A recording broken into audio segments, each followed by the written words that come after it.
നമ്മൾ കുറേ പേർ വർഷങ്ങൾക്ക് മുമ്പ് ലൈസൻസ് എടുത്തിട്ടുണ്ട്. വാഹനം ഓടിച്ചുകൊണ്ടും ഇരിക്കുന്നു. പുതുതായി ഒരുപാട് ആളുകൾ ലൈസൻസ് എടുക്കുന്നുമുണ്ട്. നമ്മുടെ നാട്ടിൽ ഒരുപാട് വാഹനങ്ങളും ഇറങ്ങുന്നുണ്ട്. ജനസംഖ്യാ വർധനവ് പോലെ തന്നെ വാഹനപ്പെരുപ്പവും കൂടിക്കൊണ്ടിരിക്കുകയാണ്. ലേണേഴ്സ് എഴുതി റോഡ് ടെസ്റ്റ് പാസ്സായി കഴിഞ്ഞാൽ ലൈസൻസ് കിട്ടും. പക്ഷേ റോഡിൽ എങ്ങനെയാണ് നമ്മൾ ബിഹേവ് ചെയ്യേണ്ടത്, ആളുകളോട് എങ്ങനെ പെരുമാറണം എന്നീ കാര്യങ്ങൾ ശരിക്കും പഠിപ്പിക്കുന്നുണ്ടോ? ഒരപകടം സംഭവിച്ചു കഴിഞ്ഞാൽ നിയമപരമായിട്ട് നമ്മൾ എന്തൊക്കെയാണ് ചെയ്യേണ്ടത്? ഇത് എത്ര പേർക്കറിയാം? നമ്മുടെ ലൈസൻസിങ് സമ്പ്രദായത്തിൽ കാലോചിതമായ മാറ്റങ്ങൾ വേണ്ടതല്ലേ? നമ്മളിൽ പലർക്കും ലൈഫിൽ ഒരുപാട് പ്രശ്നങ്ങളുണ്ടാവും. അത്തരം പ്രശ്നങ്ങൾ പേറിയിട്ടായിരിക്കും പലരും വാഹനത്തിൻ്റെ സീറ്റിലേക്ക് കയറിയിരിക്കുന്നത്.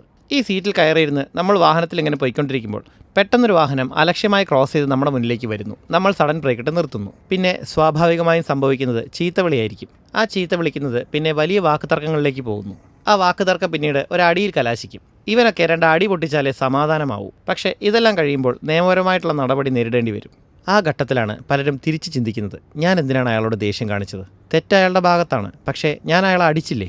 ആ സമയത്ത് അപകടമൊന്നും സംഭവിക്കാതെ ബ്രേക്ക് ചെയ്ത് വാഹനം നിർത്തിയ എനിക്ക് സമാധാനപരമായി മുന്നോട്ട് പോകാമായിരുന്നില്ലേ? പക്ഷേ ഇതെല്ലാം ചിന്തിക്കുമ്പോഴേക്കും സമയം ഒരുപാട് വൈകി കഴിഞ്ഞിട്ടുണ്ടാവും. നമ്മളിപ്പോൾ ശരിക്കും നിയമക്കുരുക്കിലാണ്.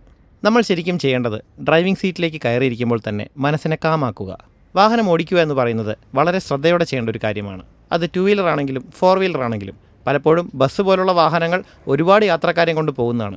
ആ ഡ്രൈവറുടെ റെസ്പോൺസിബിലിറ്റിയാണ് ഈ യാത്രക്കാരെ കൃത്യമായി ലക്ഷ്യസ്ഥാനത്തേക്ക് എത്തിക്കുക എന്നുള്ളത്. അപ്പോൾ വാഹനം ഓടിക്കുന്ന ഡ്രൈവർക്ക് ഏറ്റവും വേണ്ട കാര്യമാണ് ക്ഷമാശീലം. ഡ്രൈവിംഗ് സീറ്റിലോട്ട് കയറിയിരിക്കുന്ന ഓരോ വ്യക്തിയും തൻ്റെ വീട്ടിലെ പ്രശ്നങ്ങൾ, ജോലിയിലെ പ്രശ്നങ്ങൾ, മറ്റു പ്രശ്നങ്ങൾ എല്ലാം തന്നെ മാറ്റിവെച്ചിട്ട് വേണം ആ സീറ്റിലേക്ക് ഇരിക്കാനായി. തൻ്റെ ജീവിതത്തിലെ പ്രശ്നങ്ങൾ കൊണ്ടുള്ള ഫ്രസ്ട്രേഷൻ തീർക്കാനുള്ള ആയുധമല്ല ആ ഇരിക്കുന്ന വാഹനമെന്ന് തീർച്ചയായും ഓർക്കണം. പിന്നെ റോഡാണ്, ഒരുപാട് വാഹനങ്ങളുണ്ട്. പലപ്പോഴും ആളുകൾ അലക്ഷ്യമായി വാഹനം ഓടിക്കുന്നു. അപകടങ്ങൾ സംഭവിക്കാം. അപകടം എന്തെങ്കിലും അങ്ങനെ സംഭവിച്ചാൽ തന്നെ ആ അപകടത്തിൽപ്പെട്ട വ്യക്തിയെ ആശുപത്രിയിൽ എത്തിക്കുക, അയാൾക്ക് വേണ്ട വൈദ്യസഹായം ചെയ്യുക. ഇതാണ് ആദ്യം ചെയ്യേണ്ടത്. അടുത്തതായി അപകടത്തിൽപ്പെട്ട വാഹനത്തിൻ്റെ ദൃശ്യങ്ങൾ നമുക്ക് മൊബൈൽ ഉപയോഗിച്ച് പകർത്താം, ഫോട്ടോസ് ആണെങ്കിലും വീഡിയോസ് ആണെങ്കിലും. ഇനി മൈനറായിട്ടുള്ള അപകടമാണ്, വാഹനം തട്ടിയിട്ടുണ്ട്, ആർക്കും ആളപായമില്ല എങ്കിൽ ഇൻഷുറൻസ് ക്ലെയിം ചെയ്യാനുള്ള ഓപ്ഷനുണ്ട്. കൂടാതെ പോലീസിൻ്റെ സഹായം നിർബന്ധമായും തേടുക. ഇൻഷുറൻസ് ക്ലെയിമുകൾക്ക് പോലീസ് റിപ്പോർട്ട് തീർച്ചയായും ആവശ്യമായിരിക്കും. 2 വാഹനത്തിലെ ഡ്രൈവർമാരും കാര്യങ്ങൾ സംസാരിച്ച് സെറ്റിൽ ചെയ്യുന്നതിന് പകരം വാക്കുതർക്കത്തിലായിരിക്കും ഏർപ്പെടുന്നത്. വാഹനത്തിൽ ഡാഷ് ക്യാം ഉണ്ടെങ്കിൽ അത് തീർച്ചയായിട്ടും തെളിവായിട്ട് ഉപയോഗിക്കാം. ഇല്ല എങ്കിൽ നിങ്ങളുടെ മൊബൈൽ ഫോൺ ഉപയോഗിച്ച് നിങ്ങൾക്ക് വീഡിയോസും ഫോട്ടോസും റെക്കോർഡ് ചെയ്യാം. പ്രശ്നങ്ങളെ സമചിത്തതയോടെ കാണാൻ സാധിക്കണം ഈ സീറ്റിലോട്ട് കയറുമ്പോൾ തന്നെ. നമ്മുടെ മൈൻഡും ബോഡിയും ഫ്രഷാക്കി നിർത്തിക്കൊണ്ടായിരിക്കണം നമ്മൾ ഡ്രൈവിംഗ് എന്ന പ്രൊസീജിയർ ചെയ്യേണ്ടത്. അശ്രദ്ധമായ ഡ്രൈവിങ്ങും വാവിട്ട വാക്കും നമ്മളെ വലിയ പ്രശ്നങ്ങളിലേക്ക് കൊണ്ടെത്തിക്കാം.